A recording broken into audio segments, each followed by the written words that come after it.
조단위 사업가와 월 1,000만 원 버는 사람들의 차이점? 또 1,000만 원 버는 영상이야? 그거 마인드 안 되면 아무 소용없어. 생존을 위한 사업일까? 아니면 야망을 위한 사업일까?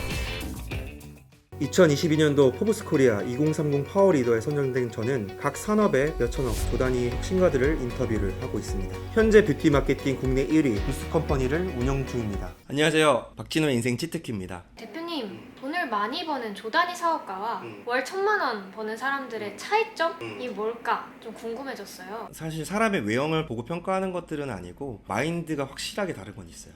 그 마인드가 뭘까? 간절함일까요? 저는 간절함은 아닌 것 같아요. 그러니까 간절함이라고 했을 때 그거에 대한 이미지가 있어요. 너는 간절함이 없어. 난 사실 그거에 대해서 와닿진 않았던 것 같아요. 두 가지로 나눌 수 있을 것 같아요. 생존을 위한 사업일까? 아니면 야망을 위한 사업일까? 이 두 가지가 결국 이 조단위와 1,000만 원짜리 사업가와 크게 다른 점이라는 생각이 사실 들거든요. 그래서 월 1,000만 원 버는 이유 이런 영상들을 했었을 때 뭔가 야망이라는 것들이 느껴지진 않아요. 뭔가 혁신과 변화가 있어야지 지속 가능성이 있고 이 단위가 커질 수가 있거든요. 근데 실질적으로 제가 포브스 인터뷰를 하거나 주위에 조단위 사업가들을 보면은 이 야망 자체가 확실하게 난다는 게 있어요. 그게 뭐냐면 쉽게 설명을 하면은 페이커 있죠.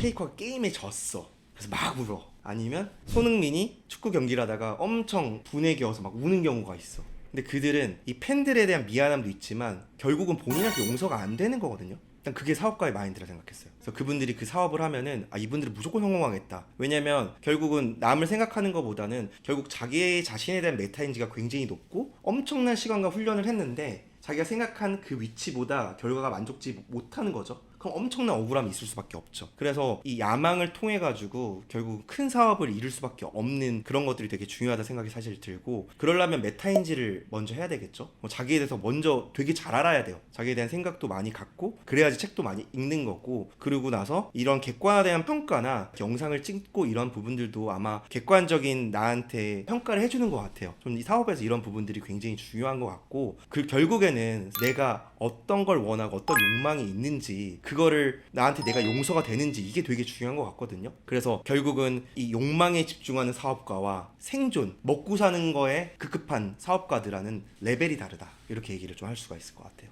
혹시 대표님의 욕망은 뭔지 여쭤봐도 될까요?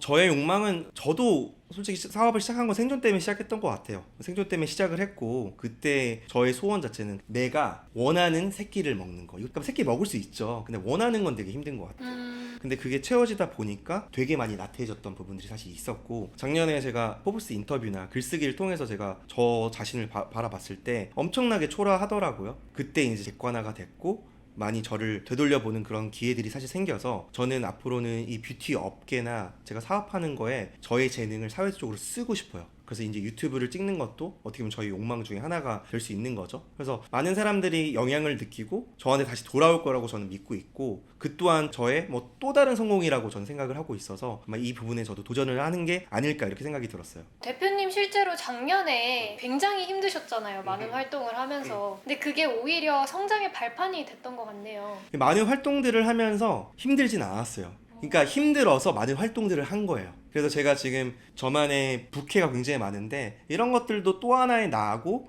나의 또 하나의 욕망인 거예요. 그거를 욕망대로 다 달성을 하는 거죠. 사실 그렇기 때문에 좀 지치지 않은 에너지가 나오지 않을까, 그렇게 생각하고 있습니다. 그러면은 오히려 활동을 안 하셨기 때문에 나태해서 괴로웠던 걸까요? 아니요. 지금까지 이제 뭐 뷰티 업계, 화장품 업계 1600개 이상의 사업을 했는데 넥스트가 없는 거예요. 나는 이 정도 오면은 뭔가 세상이 바뀔지 알았어요. 그러다 보니까 사람은 눈에 보이는 걸 믿는다고 그동안 한 게 없는 것처럼 느껴졌던 거죠. 그래서 그때 글쓰기를 사실 시작을 했고, 제 셀피 영상을 찍어서 얘기하는 걸 들어보기로 했어요. 그러면서 뭔가 메타인지가 시작이 되면서 나의 욕망에 좀 더 집중을 하게 된 계기가 된 것 같아요. 그러면은 영상에서 크게 두 가지, 사업에 성공할 수밖에 없는 마인드 하나랑 그다음에 메타인지를 하는 방법, 이렇게 두 가지 요약 설명 부탁드립니다. 사업에 성공할 수밖에 없는 건 결국은 뭐 인맥이나 다른 쪽도 다 중요하지만 결국은 내 시간이 있어야 되고 나한테 힘을 써야 된다. 그리고 내가 뭘 잘하는지 못하는지 정말 객관적인 평가가 필요한 게 1번인 것 같고요. 두 번째는 그런 것들 잘할 수 있는 방법들은 저 사업가에서 가장 기본적인 건 글쓰기라 생각이 들어요. 그래서 글 쓰다 보면은 어느 정도 머릿속에 정리가 돼요. 근데 확실하게 글을 쓰고 안 쓰고 다른 거는 내가 아는 것과 아는 척하는 거에 대한 다름은 확실하게 있어요.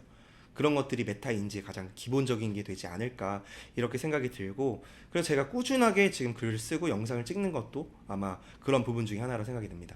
네, 대표님 귀한 인사이트 경험 나눠주셔서 감사합니다. 네, 감사합니다.